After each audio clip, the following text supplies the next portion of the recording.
Welcome to the latest episode of City of Film. I'm here today with David Wilson. Hi, David. Hi, how are you doing? I'm okay, thank you. Would you like to introduce yourself? Sure, yeah. My name's David Wilson. I'm Director of Bradford UNESCO City of Film. And what does being a UNESCO City of Film mean? So Bradford joined the UNESCO Creative Cities Network in 2009, and UNESCO is the United Nations Education, Science and Cultural Organisations. It was an organisation, UNESCO was set up after World War II to try and bring about peace within the world. And the UNESCO Creative Cities programme was created in 2004 as a way to try and encourage cities within a certain cultural field. There's cities of literature, cities of gastronomy, cities of music, cities of film.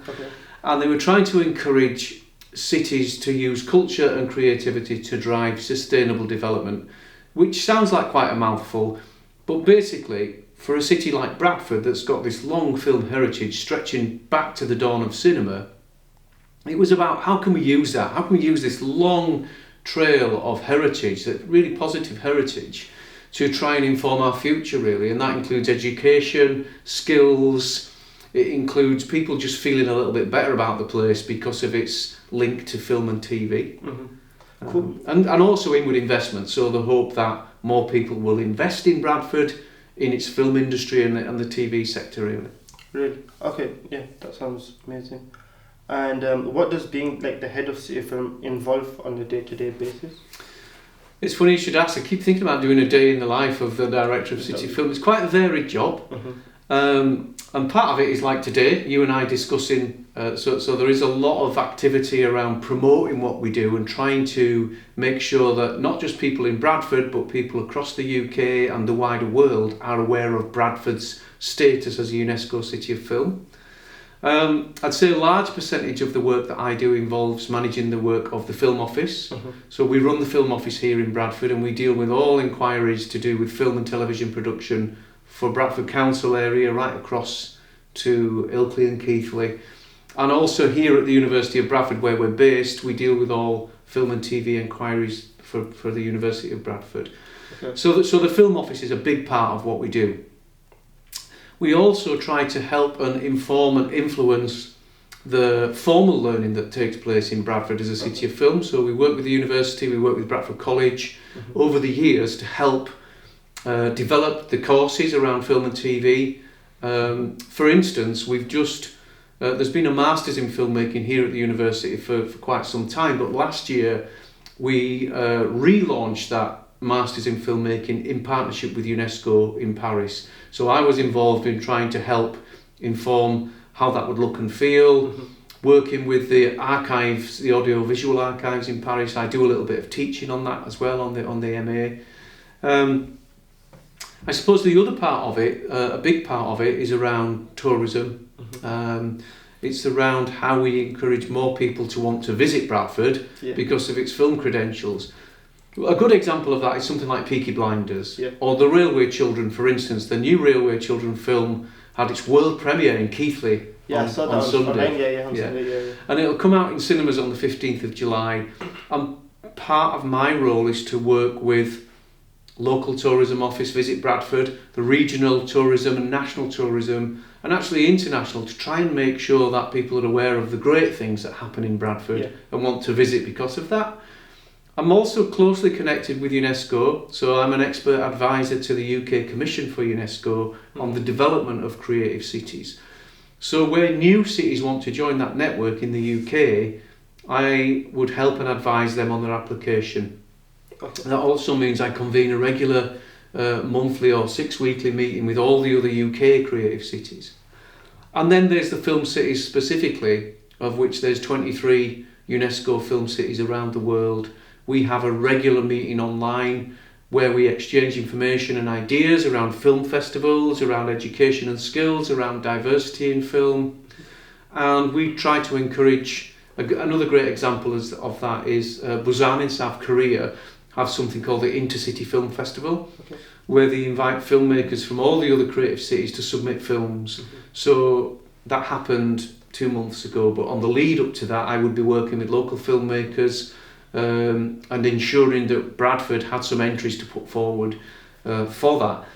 And then those films, those films that are made in Bradford get reviewed in South Korea at this amazing film festival. So there's so many opportunities and so many layers to what we do as a UNESCO Creative City. Sounds like you do loads. And that's awesome, especially the last thing you said, people in Bradford making like short films and then getting reviewed and seen in like South Korea and stuff. Being a UNESCO City film allows that to happen, like bridges the gap. And you also mentioned about the masters that's connected to Paris. So what's the difference between having a masters that's just a regular masters in Bradford and one that's connected in Paris? With UNESCO. So the masters in filmmaking traditionally in Bradford, it was a great course. It's well subscribed. My reason for getting more closely involved, I've taught on it for the last couple of years, just doing an overview of what UNESCO is. But I've convinced the university that I think there should be an element of it which is looking at developing global filmmakers.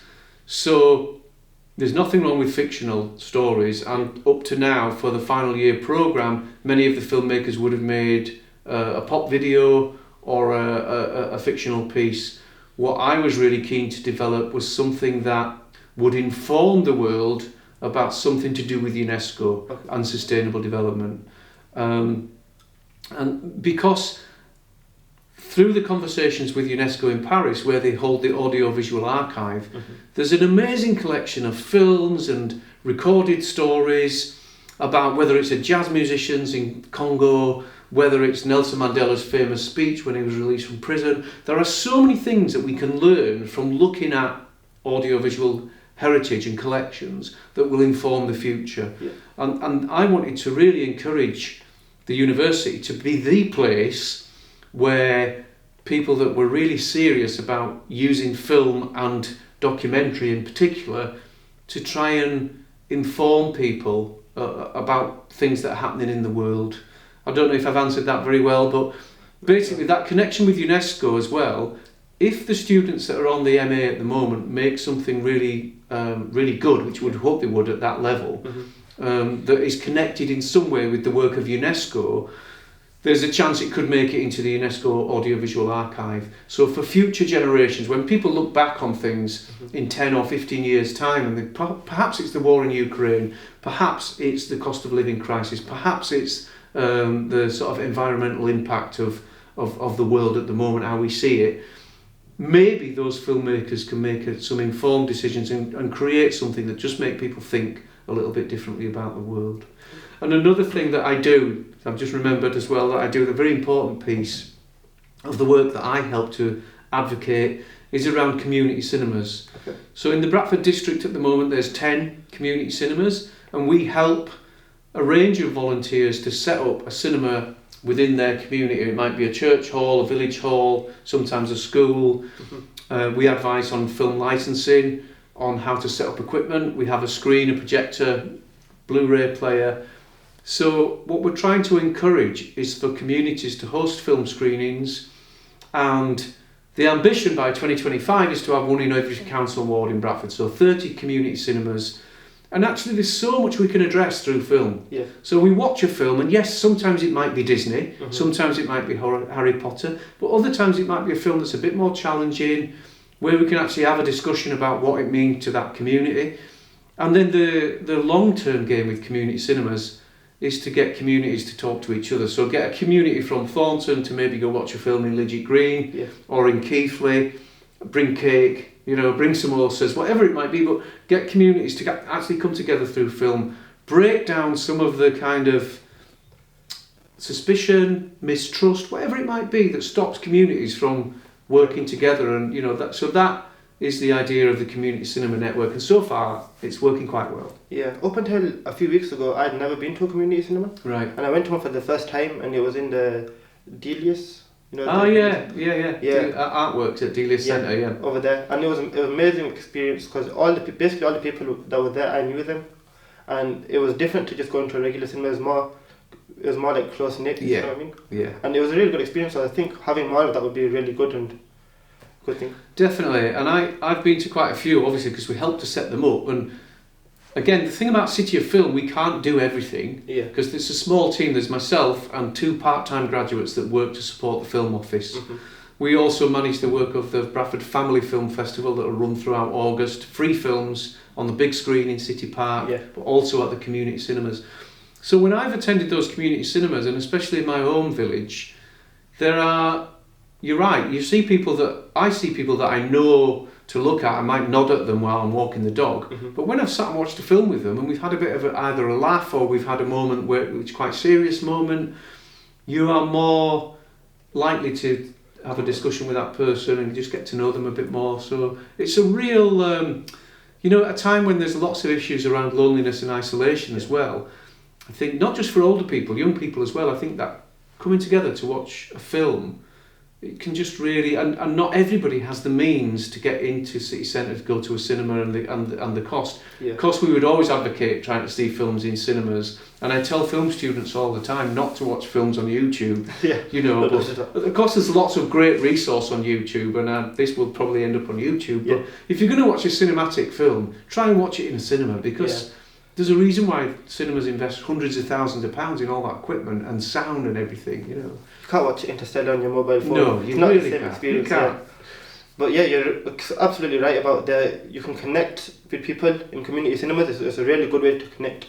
And you're talking about loneliness and isolation, especially after the pandemic. Things like that, community centres would be a great way to just get to know people again and stuff. It's really good. And so you're talking about being head of UNESCO City Film and the stuff you do and everything like that. And I want to know, in 2022, is it easier or harder than it was in 2009? Oh, gosh, that's a really good question. That it's different than it was in 2009. The world has changed beyond all recognition. We've lived through austerity. We've lived through sort of changes in government. We have lived through a pandemic now. Things have changed beyond all recognition. Just the way that we look at the high street and retail, cost of living crisis.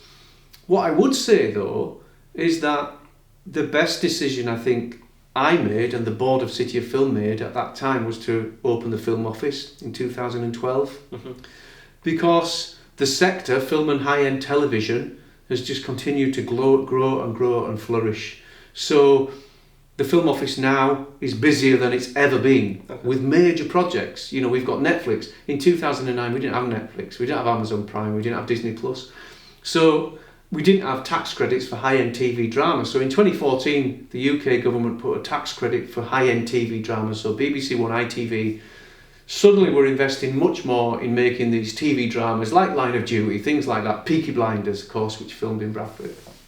So there are so many more opportunities, and actually post-pandemic, coming out of the pandemic, it's not been easy. There is, in terms of sustainability as well, in terms of making film and TV content in a more sustainable manner, what the University of Bradford has also done recently is adopted Albert, which is the BAFTA training for sustainable film and TV. And whereas 5 years ago, film and TV directors could have been quite choosy about where they're going to film that courtroom scene. We might film part of it in Bradford, but we might do the other half in Liverpool. And they could choose that. Now they're under pressure on budgets, but they're also under pressure from an environment sustainability point of view. So what we're finding is that projects that are coming to film in Bradford are spending more time here. So not only has the number of projects increased, the length of time they're spending in Bradford is greater. So at the moment we've got an ITV drama called Malpractice based in Shipley. They've built a pop-up studio in the old tax office in Shipley. They were filming in Shipley Town Hall last week. They are actively looking for more locations that are closer to their unit base, because it's costly wise and also from the environment point of view. Also, one of the biggest drivers for sustainable film and TV is to use local crew.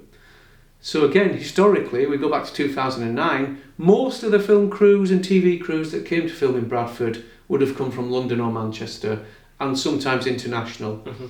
So that still happens, but what we are finding is that there's much more opportunity for people to come from Leeds, to come from Sheffield, to come from Bradford.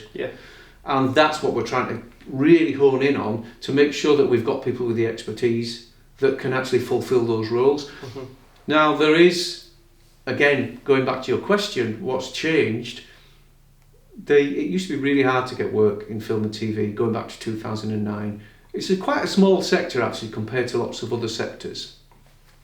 Now, the prediction is that by 2015, there's going to be a shortfall of jobs just in TV, high-end TV, of 21,000 people between now and 2025.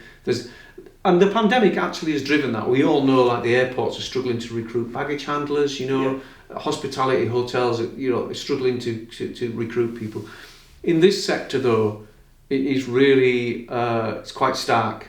So what I would say is I think there's never been a better time to kind of either study in this area or put a CV together around what qualifications you might need, and it's not always a degree. Yeah, that's an amazing point, and I can feel it, like, as a young person that's trying to get into the film industry. I can feel like there's so much more opportunities than there were earlier. Is it important to get a degree to work in the film industry if living in Bradford, and or would you rather someone just go like the training route, apprenticeship route? It's a good question. It's a really good question. I think it depends on the individual. I'm not discounting the value of a degree by any means, because I think what you can learn on a degree course, either here or at Bradford College, both run degree courses in filmmaking. University of Bradford run a degree in TV production. There's the MA in filmmaking. They do animation, special effects, gaming. I think with a degree course, what it gives you is the discipline of learning how a workflow system works, how to do some basic things of capturing imagery. Sound is so important. If you're going to specialise in an area, then you need to know about how the whole thing works. Having said that, there are so many other opportunities, and actually, without a degree, we haven't got enough people coming through, even in Yorkshire, never let alone Bradford, to fill all of those job vacancies. So I think in the future, in the next 5 years, if you've done some training, that you've got to have an overview. There's no way you're going to walk onto a set and be a director overnight. It's just naive to think that. But you can have ambition and you can learn, and a lot of people are teaching themselves. It's so easy now compared to how it used to be, isn't it? With YouTube tutorials, you can learn the basics of shooting and editing. Yeah. I tell you, the other really important thing is being able to learn how to drive. Yeah. Some people might say that driving licence is more valuable than a degree at the moment. I'm not saying that, but some people might.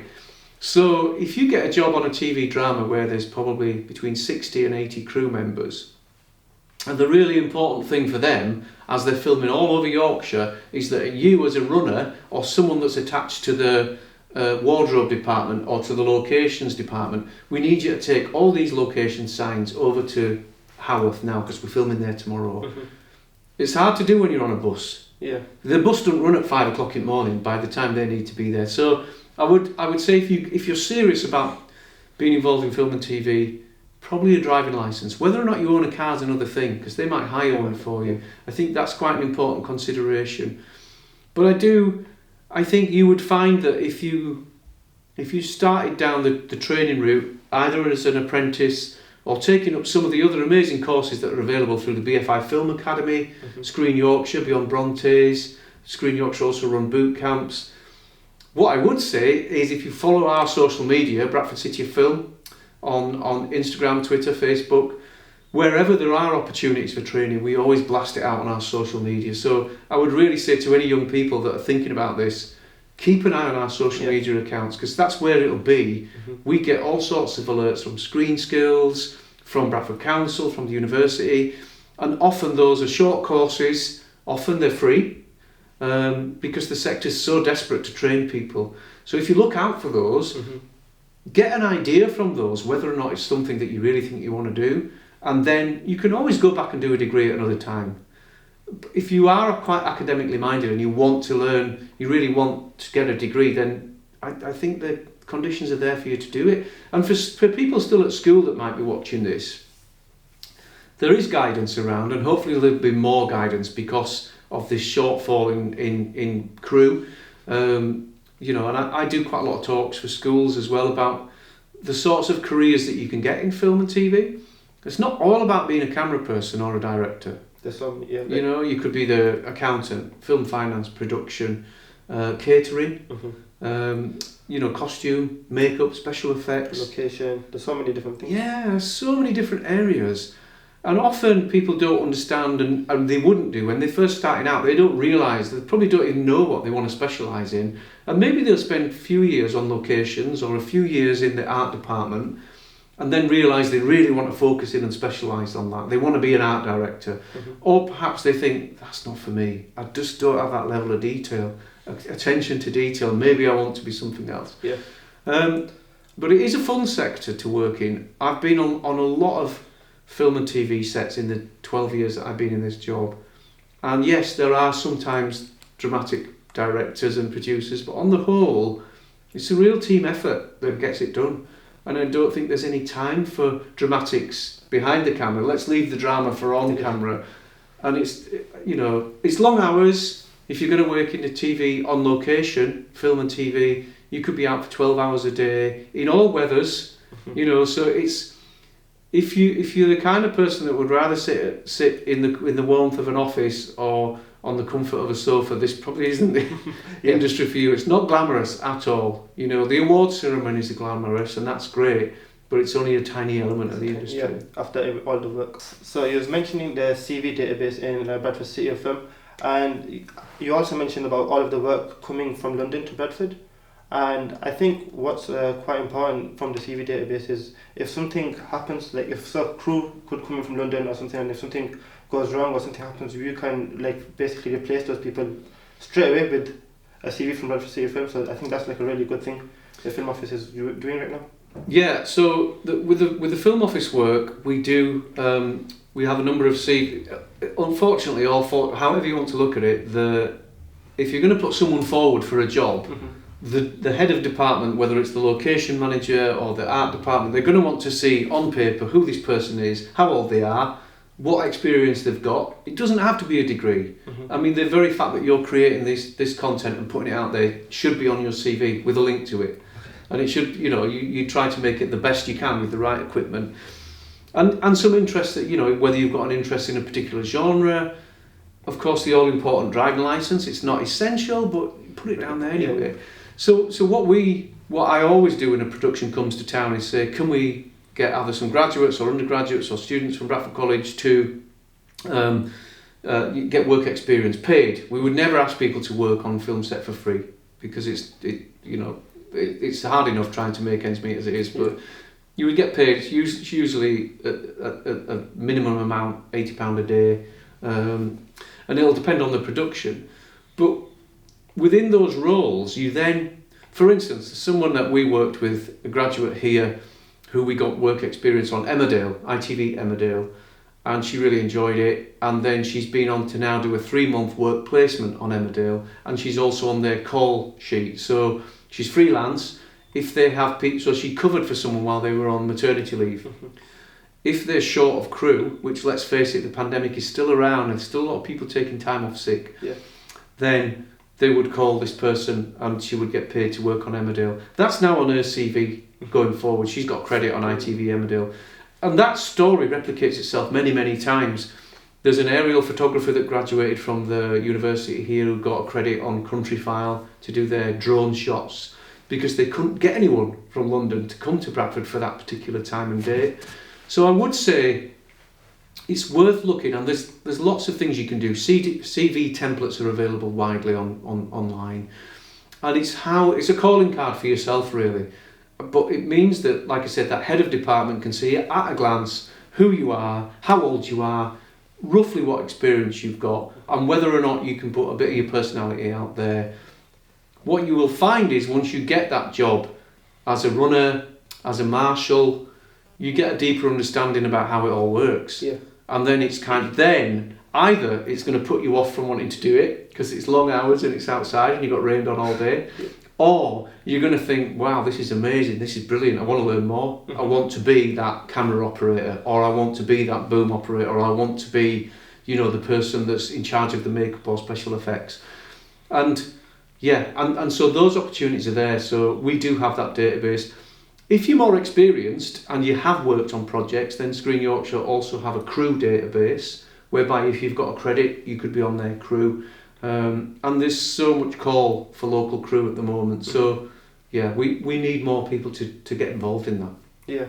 And it's really good because it's like you were saying, people can see if they like it or not. It's very practical, not theoretical. Because when you hear about something, it's very different than doing it. Yeah. And that's another point I wanted to make earlier when we were talking about degree versus apprenticeship. When you're doing the degree, at least it allows you to try all these different departments, and then it'll give you a better understanding of what you want to be or who you want to be. Yeah, it's true. It's true. And the degree, there's also a discipline in there that even though the TV production degree here is very practical, in that you learn how to set cameras up and you learn about light levels, you learn about sound levels, you will still have to, because it's a degree, you still have to articulate a lot of this and write essays as well. And I think there's a skill to that. There's a real discipline to being at hand working on time, which, let's face it, when you are working in this sector as well, the clock is ticking all the time, and time is money on a film set. Yeah. So the degree course gives you that element of discipline that you definitely carry forward into the film and TV industry, because unless you can hit that deadline, even in your little part of you're a small cog in what is a huge bit of machinery, but you need to be able to deliver. You need to be able to do it, you know. Yeah, definitely, and it gives that kind of proof that you can do this. Yeah. I'd like to, for my final question, ask you, just bring you back to roots a little bit and ask you what inspired you to work in the film sector. I'm very interested in that. So, I'm a film fan. I wasn't a film professional when I started this job in 2011. I was working a little bit with the council around music development and cultural programming. So my background is in music. I was a professional musician for a long period of time. I still do some professional work as a musician. But I was born in Bradford. I went to school here. I went to university here, and I was really intrigued by this whole UNESCO City of Film thing.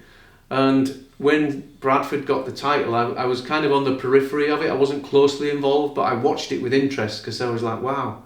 That's amazing. Bradford's a UNESCO City of Film. I didn't truly understand what it meant at the time. So then when the previous director left in 2011, I applied for the job and proved that I kind of had the ambition and the enthusiasm really to learn from there. And everything else has been a real uphill learning curve for me, to learn how the film and TV sectors work, to try and network with some of the people within that, at the same time as working, like I said at the start, with tourism, with Bradford Council, with the university. And so I think for me, I'm still learning, and things change all the time. So like video on demand services, streaming services, there's so much to learn. Yeah. But I think if you've got passion for the job, an enthusiasm for the job, then people will give you an opportunity, and people will, if you don't, for me anyway, if I can't put everything I've got into it, energy-wise, it's kind of not worth doing. So that's what I live by, and I've tried to do that. And like you said, those changes between 2009, change is inevitable. And I've had to change so many times around things that we thought was going to be a great idea, and then suddenly either the industry or Bradford suddenly says, we're not doing that now. There's no money for film education at the moment. There's no money for skills development, or that's not what they want. So I think that adaptability and enthusiasm, I'm willing to learn all the time. I don't have all the answers to anything, but I think trying to be open and honest with people is a really good thing that hopefully I stand by. So whether I'm talking to community cinema operators, volunteers, or whether I'm talking to directors of Peaky Blinders, I try and treat them all the same, and we're all human at the end of the day. So you've got to bring a bit of your own personality and humanism into whatever you do, I would say, and that's where my trajectory in film and TV has worked so far. Amazing. Well, thank you very much for this opportunity. I really enjoyed it. I hope you did too. Same here, it's great. And yeah, thanks a lot. Cheers. Cheers.